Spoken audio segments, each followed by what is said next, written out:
Ces carrières, situées en Picardie, sous un champ de bataille de la Première Guerre mondiale, c'est l'obsession de Jeff Gusky. Le médecin américain, devenu photographe, est fasciné par les œuvres d'art qu'ont laissées derrière eux les soldats alliés. Des sculptures, des noms gravés à l'encre. On sent la main de la personne qui a fait ça. Cela ajoute une dimension humaine à la Première Guerre mondiale. C'est comme si cette période, il y a 100 ans, c'était hier. Jusqu'à 1000 hommes à la fois vécurent ici pendant des semaines en attendant d'être envoyés au front. La plupart de leurs œuvres révèlent leur optimisme, leur foi, leur patriotisme, leur amour des femmes. D'autres, en revanche, expriment leur peur. Je pense que c'est un portrait psychologique qui montre le diable de l'intérieur. Voici un jeune soldat américain qui arrive sur le front de l'Ouest pour potentiellement tuer des gens.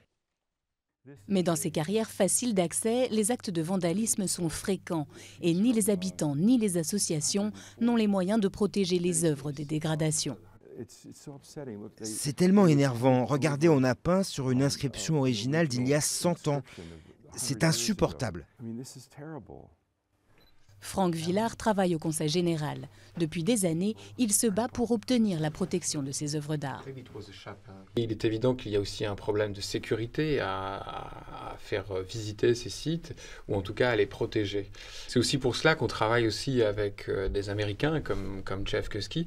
C'est aussi pour essayer de trouver le moyen de trouver des fonds aussi financiers pour pouvoir protéger ces sites avec les propriétaires et avec les collectivités locales. Les clichés que Jeff a pris ici font partie d'une exposition locale sur la Première Guerre mondiale.